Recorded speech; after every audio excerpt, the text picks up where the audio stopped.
नमस्कार, प्रणाम। इस तमाम मुद्दे के साथ आप लोग के ओल्ड पेंशन स्कीम के ऊपर जो है आज बहुत बड़ी चर्चा आप लोग के बीच में मैं रखने जा रहा हूँ। स्वतंत्र भारत के स्वतंत्र नागरिक और स्वतंत्र नागरिक होने के नाते, स्वतंत्र के देश के एक स्वतंत्र शिक्षक होने के नाते मैं आप लोग को जागरूकता और आप लोग के तमाम वेलफेयर पे काम करता हूँ और डंके की चोट पे करता हूँ और करता रहूंगा। बेशक कुछ रहे या ना रहे कोई फर्क नहीं पड़ता, इंसान रहना चाहिए। और एक शिक्षक के लिए क्या चाहिए संसार में, उसके पास डिग्री होनी चाहिए और डिग्री के साथ डंके की चोट पे बोलने का एक तरीका होना चाहिए। बाकी आप सभी को जय हिंद, स्वतंत्र गणतंत्र दिवस की हार्दिक शुभकामनाएं। और ये 74वां गणतंत्र दिवस आप लोगों के लिए बहुत अनोखा गणतंत्र दिवस है और भारत के इतिहास के लिए भी बहुत बेहतर गणतंत्र दिवस है। पुरानी बातें आप लोगों के बीच में तमाम चीजें तो आप लोग जानते ही हैं, लेकिन आज डंके की चोट पे आज हम बात करना चाह रहे हैं कि आपके ओल्ड पेंशन स्कीम के क्या चल रहा है, थोड़ा हम ही साहब जान लेते हैं। तो आप लोग बता दो, ओल्ड पेंशन स्कीम सशस्त्र बल होने के नाते आप लोग का क्लियर है। आप इस चीज को ध्यान रखिए, ओल्ड पेंशन स्कीम सशस्त्र बल होने के नाते आप लोग का क्लियर है। इसमें दो पहलू निकल के आया, जो दोनों पहलू मैं रख दूं। अगर आप 10 साल 55 दिन नौकरी करके जाते हैं तो आप एनपीएस के दायरे में आएंगे, और जब आप 20 साल नौकरी कर लेते हैं तो सशस्त्र बल के नाते आपको जो है ओल्ड पेंशन स्कीम का बेनिफिट मिलेगा, जो आज मैं आपको बता दे रहा हूं। इस चीज को नोट कर लीजिएगा, डंके के चोट पे नोट कर लीजिएगा।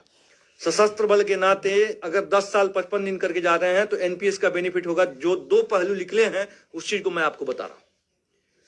10 साल 55 दिन करेंगे आपको एनपीएस के दायरे में आएंगे, आप 20 साल नौकरी करेंगे आप ओल्ड पेंशन स्कीम के दायरे में आएंगे। जो आपका बेसिक होगा उसका 50% आपको दे किया जाएगा। 50%? हर सवालों के जवाब आपके और हर चीज को बखूबी खोजते हुए आप लोगों के बीच में रखा जाता है।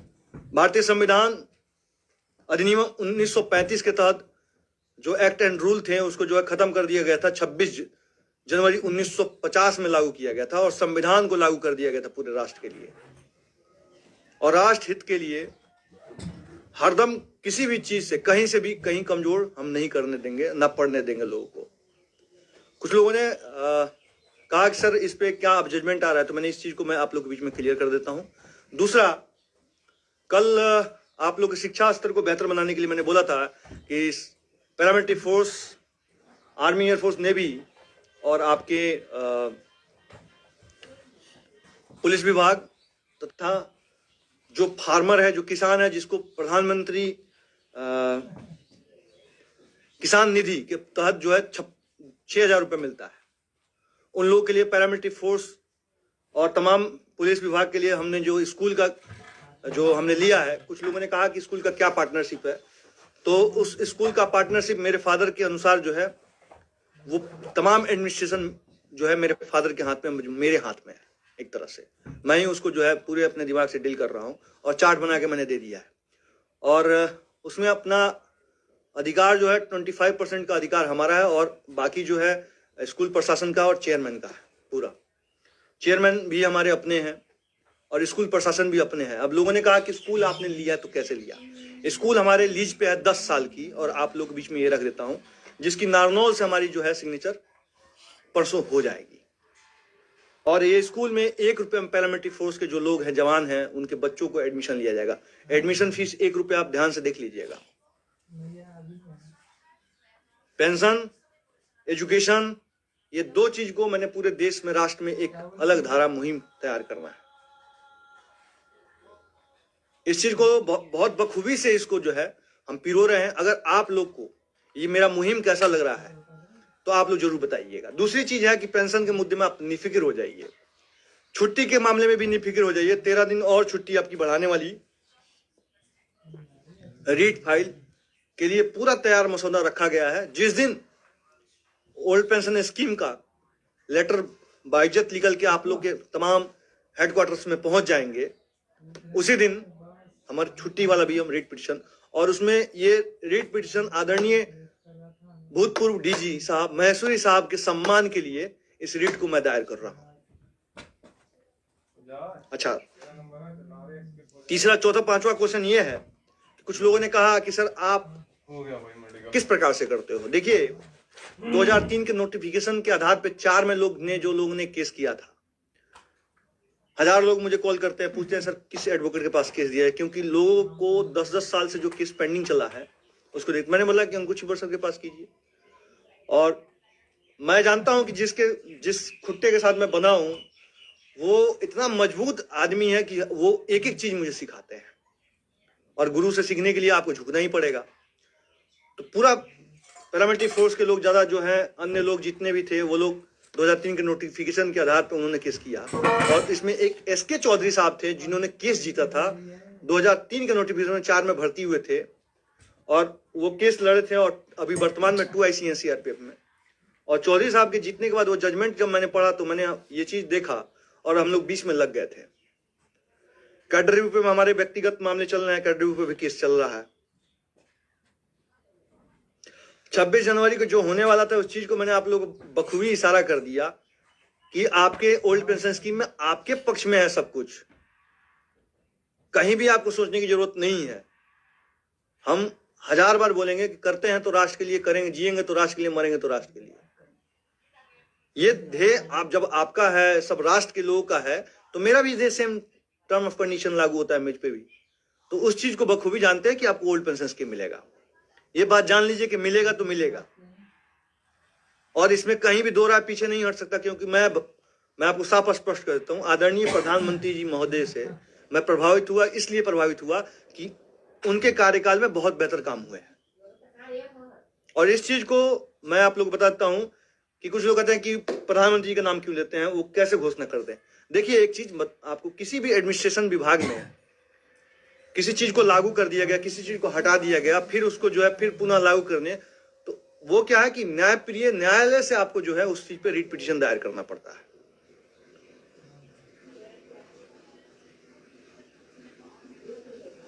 एनपीएस का पैसा जीपीएफ में नहीं जाएगा, आपको बता दें, सरकार अपनी पैसा को ले लेगी और जो जीपी आपका जो कटा है उसको जोड़ के, उसका इंटरेस्ट पार्ट आपको जोड़ के 6% के हिसाब से आपको दे किया जाएगा।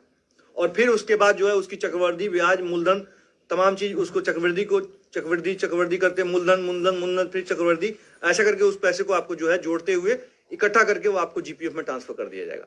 फिर आप अपने जीपीएफ में कटाते रहिए, फिर आप जितना चाहें उतना कटा सकते हैं।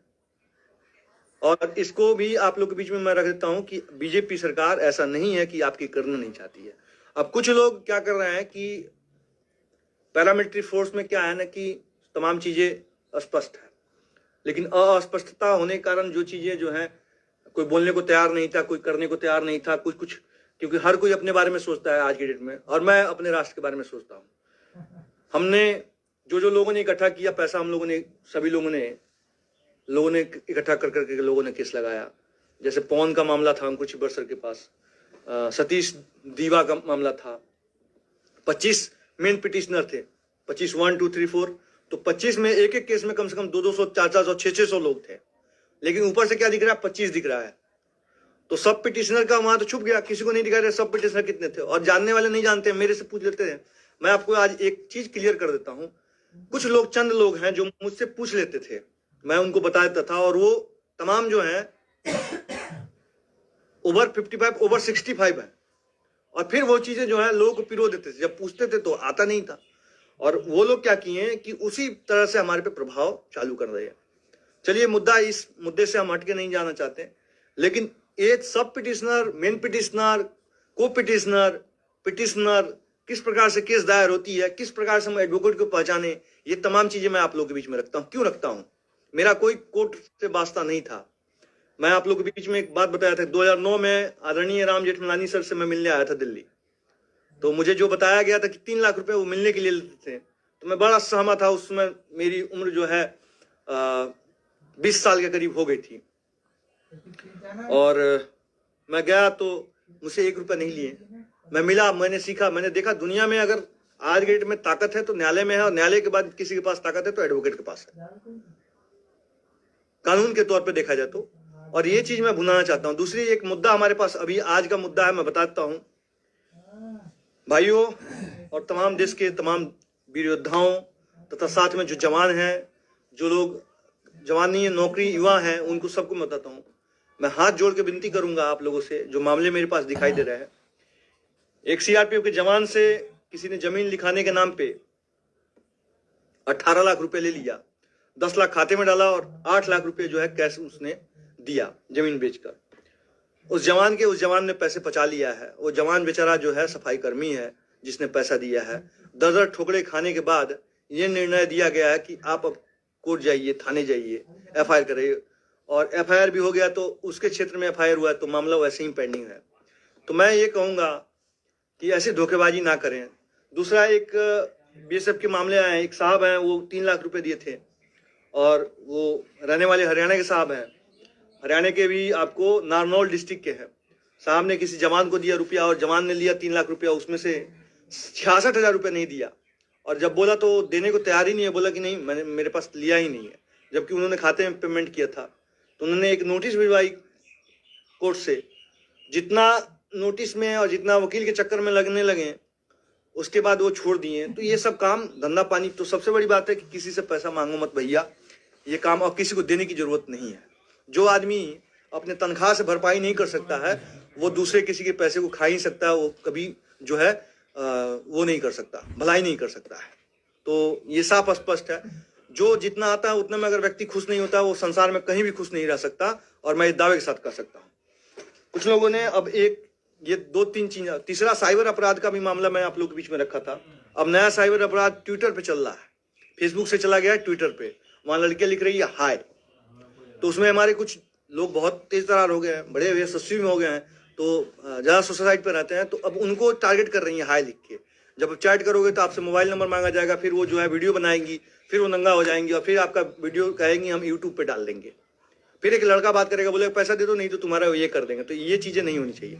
सर, सर्विस पे अलाउंस CAPF का कब मिलेगा, प्लीज क्लियर करें। देखिए, सर्विस पे अलाउंस के पे बात नरेंद्र चौबे साहब जो हैं बता रहे हैं कि कब मिलेगा। देखिए, आपको 1959 के एक्ट एंड रूल, जो आर्मी एक्ट एंड रूल है, वो जो है 1949 के एक्ट एंड रूल जो CAPF के जो है, जिसको बोला गया है आपको संविधान में बोला गया है, जिसको रॉयल फोर्सेस के नाम से CRPF को जानता है, तो उसमें वो क्लियर है।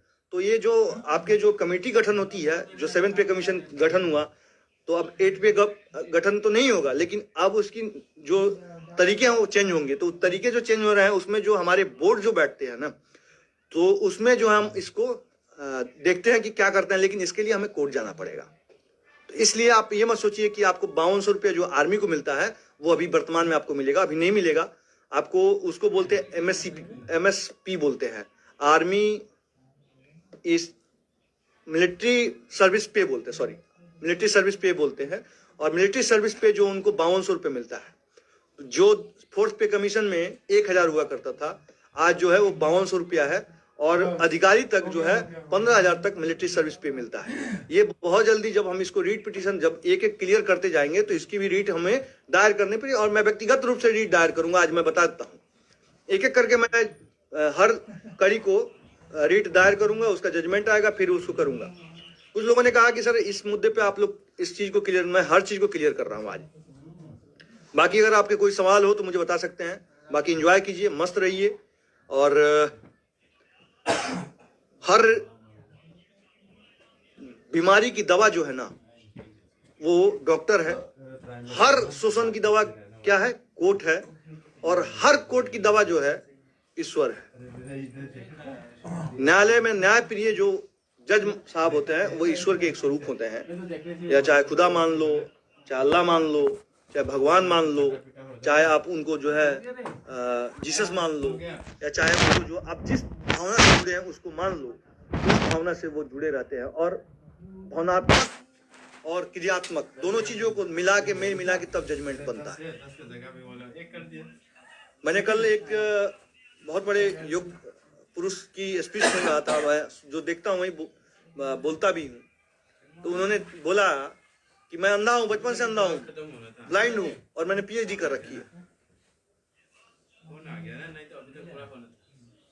और मुझे एक एक चौपाई याद है, सब किसी की, रामायण की चौपाई याद है, भागवत गीता की याद है, मुझे तमाम चीजें याद है। और मैंने 1.5 लाख पेजेस पढ़ चुके हैं। मुझे एक कंठस्थ एक बार सुनने के बाद मुझे याद हो जाता है।